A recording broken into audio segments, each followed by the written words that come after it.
Hey, what is up, everybody? Welcome to the Marauders Guild, and welcome to the first, official EA Stars Battlefront 2 gameplay video. We've had some things where it was just, recorded footage and just showing off things, and then we had other gameplay where I gave you news and such. But I thought, hey, let's come back to Battlefront 2 with this thing. I want to do it because I was kind of figuring out what can I do on Battlefront 2 to make a weekly gameplay series, something that can last a little while and get us through.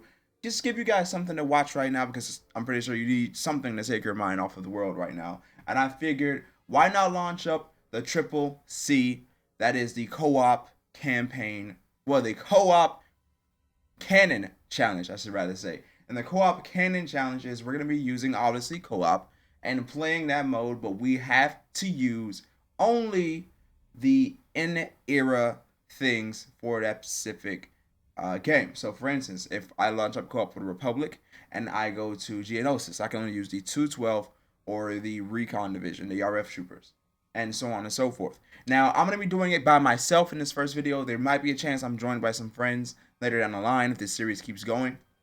But I just want you guys to tell me in the comment section what you think about it, the format, and so on and so much. And let's get into the first episode number 1 of the Co-op Canon Challenge. So episode number 1 is going to be taking us to the war-ravaged planet of Felucia. If you've seen Clone Wars, if you played Force Unleashed back in the day, this planet is definitely familiar to you, and especially if you played Battlefront 2 back in the day, the LucasArts Battlefront 2 Felucia is very familiar to you. That means here we can only use the 327th Division. That was the division under Jedi Master Aya Sakura, which means we'll have one of my favorite looking troops as well, because all of them came equipped with that kind of skirt kind of deal. All of them pretty much had your visors and all that variety. So we're going to swap to them right now. As you can see, oh, those textures did not load for a quick second there. Where is he? Where are they? Where are they? There they are. The 327th Star Corps.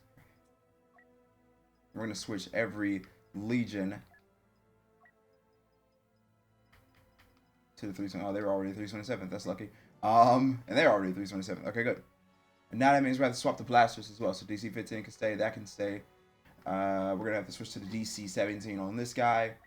And we're going to have to switch to the Vulcan 38X for this guy. And we're going to start off with the Assault Trooper. Let's kick off the co-op campaign challenge. The Seppies have been disrupting the Perlemian trade route long enough. You must secure Felucia.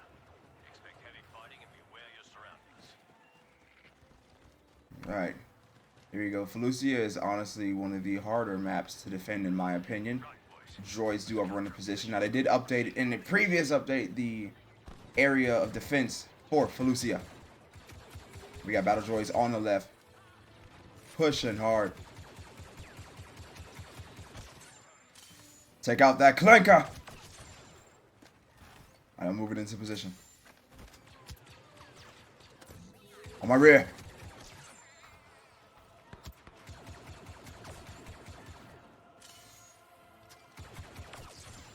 The early assault has not been a strong one from the droids. Or early defense, I should rather say. It's a turret fighter. I don't know why I'm getting into that voice. Should I do a voice for this too? Really get into character for the co-op campaign challenge. A co-op canon challenge, I should rather say. I don't know why I keep saying campaign. I think I said it in the intro too. I believe this post is going to be overran. If we can hold out a little longer, we'll move up to the next position. Alright, man, power brothers, move!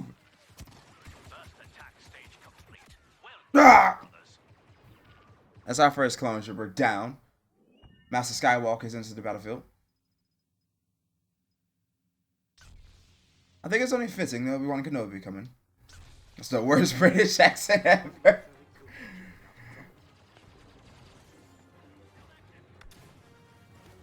So another thing, when it comes to this co-op canon challenge, when it does come to heroes, if you go to a world where a Clone Wars battle did rage, you have to get a hero in the proper skin as well, meaning Jedi General Obi-Wan Kenobi skin. Oh, Grievous.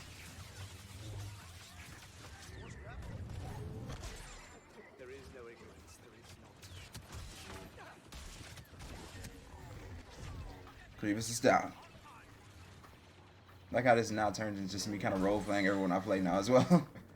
Because I really didn't know what I was gonna do with this series. I'm gonna be on 100% honest. But it's like a few choices here. But there may be some role play elements added in as it progresses and as if this does catch wind. But you know, since we are recording this and we're midst of Clone Wars season 7, at the time of recording this, Old Friends Not Forgotten, I believe is the name of the episode, just came out. So I want to kind of pose this open question to you all down in the comment section as well, just to get a conversation going in the comments. What did you guys think? I'm not gonna start with the as we look at this mall actually shows up. Perfect timing. We're not gonna get right. I'm not gonna ask about the Mandalore arc, the Siege Mandalore arc just yet because we are just started it. I mean, sure, some of us may have an idea of what might happen because we've seen the Clone Wars panel that was held back a few weeks back at Celebration and things of that variety. So you've probably got an idea of what's going to happen during the Siege Mandalore arc. But I wanted to hear. Well, you switch up to Anakin here. I want to hear what are your thoughts about just season 7 so far? What did you think about the Bad Batch arc? What did you think about the Ahsoka returning arc with the Rafta sisters? With the Marauders sisters, I mean, with Rafa and Trace. Like, what did you think about that arc? I know there was a lot of, at least when I've seen, there was a kind of split divide with the Martez sister arc, that Ahsoka's returning arc. I enjoyed it. I mean, I know it was not what a lot of people were expecting from the last season. You weren't expecting to get kind of thrust into this, you know, kind of side story, I guess you can kind of consider it. You weren't expecting just new characters to be thrown in like that. You were kind of expecting old characters to come in, everything to be focused on Mandalore in the end. And so this was kind of a curveball for a lot of people because it wasn't what you expected.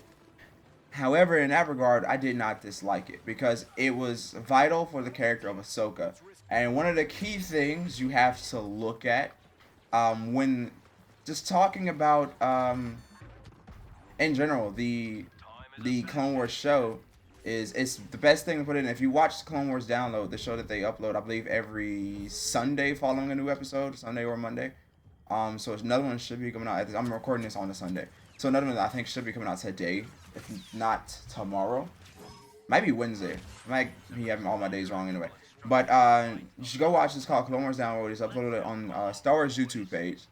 On it, you get a lot of behind the scenes stuff. And I remember on the episode for Clone Ahsoka's return, I think it was either Ahsoka's return or the last episode of the Bad Batch arc, when Echo joins Bad Batch. Spoiler alert.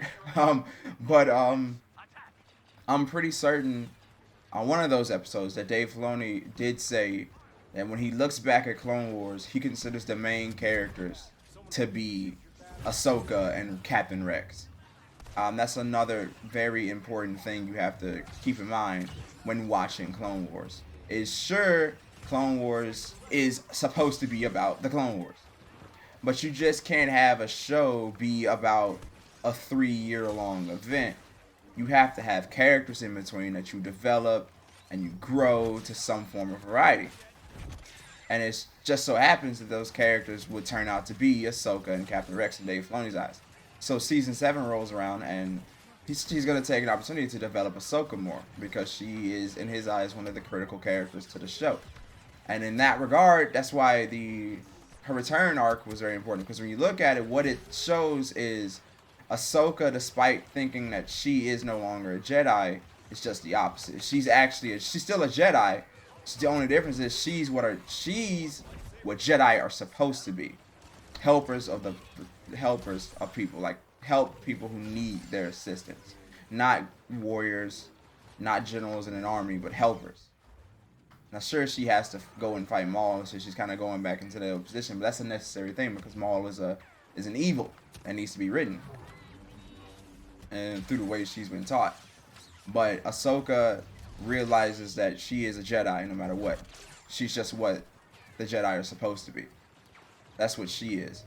And I feel like that's what that arc showed very importantly, and it showed it very well. Because you see Ahsoka do some things. She broke a lot of rules. I just got ganged up on. She broke a lot of rules for the Jedi. I'm not saying that the things she did should be the new rules, because by no way should you use your force powers to sell spice and things like that, right? Or help people get out of selling spice. But it's the fact that she used her force powers to help people. You know, it's not so much she used them for negative gain or things that variety, because I think that's the ultimate rule. Don't use them for negative gain. Now, I don't think she was ever. I wouldn't say she was ever using her power for negative gain. She was very much using it to help the sisters out. But I don't know, like, let this be one of the topics we talk about it in this video.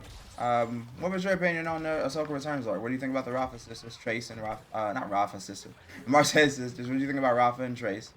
I like Trace a lot more than Rafa, I'll admit. I didn't hate either. Liked them both. They were two interesting characters. I think Rafa was honestly more interesting than Trace, even though I like Trace more. But I think I just like Trace more because she's just so, like, what's the word? Naive, I guess you can kind of say, in the way that she wants to go out and live her life. Like, she's kind of oblivious to, like, the hard choices that you have to make in life. So she chooses what she think would be the easy way out, but in reality, it's just gets in more trouble. Like, for instance, when they were arguing over the spice, so she just chooses to dump the spice altogether, not realizing that doing that means you're in debt to someone because someone's looking for spice, and that someone just happened to be the Pike Syndicate in that regard. So yeah, it's like I said, I like the arc. I know a lot of people split on it, but I want to hear all your opinions about it in the comment section below. Let that be one of the topics of discussion. Let's make another topic of discussion. Let's look past the Siege of Mandalore. Let's keep sizing up droids. Let's look past the Siege of Mandalore. Let's look past that. What do you guys want to see else? Do you want to keep coming back to the Clone Wars era? Or do you kind of see it as like, okay, we've done everything now? Because I'm honestly, I know some people are going to hate me for saying this to achieve victory. Some people are going to hate me for saying this. I think we're done with the Clone Wars, in my opinion. I mean, sure, there's some stories that can still be told, but we've had a show that's ran for 7 seasons now. We've had books, we've had comics, all that variety to have told this huge, expansive story. And I honestly think that we are done with the Clone Wars era. Can we still come back and have fun? Yes, I'm not saying completely abandon it altogether, but major storytelling, I think we're almost wrapped it up. Like I said, there's still some things that can still get covered. We can probably get some more stuff about Maul, more stuff about Anakin during his Padawan tutelage, but that's technically not Clone Wars because Clone Wars started between 2 and 3. So there's still a lot more stuff to cover prequel era. But Clone Wars per se, I feel like that 3-year time period we have pretty much wrapped up in terms of major implication-based storytelling. And speaking of wrapping up, we're going to wrap up this episode of CCC. It was supposed to be a roleplay thing, but it kind of turns into a Clone Wars discussion. But given the time, I mean, what you expect, we are in the midst of Clone Wars right now. But tell me in the comment section below what you think about this. Do you want to see more roleplay elements involved in the future? Or would you like it to be kind of like a podcast weekly episode where I upload to the channel while playing Battlefront 2 and things of that variety? Let me know what you think, because this kind of format of this episode was really all over the place. Also, speaking of those things I talked about, the Clone Wars Season 7 and things of that variety, what did you guys think about the Ahsoka Returns arc? Did you like it? Did you hate it? Were you on the fence? And what else do you want to see in terms of storytelling from Star Wars after Clone Wars Season 7 wraps up? Would you like to come back to the Clone Wars? Would you want to go to another time period? Do you want to stay in the prequel era? Do you want to go to the Age of Rebellion / Rise of the Empire time period? Or do you want more stories in the sequel trilogy era, the new era, I guess you can call it? So just tell me what you think about all of that in the comment section below. And if you enjoyed this video, I'm telling you, a like is greatly appreciated. And if you haven't already, would you please consider subscribing to the Marauders Guild for more content just like this. Until the next time, may the force of others be with you.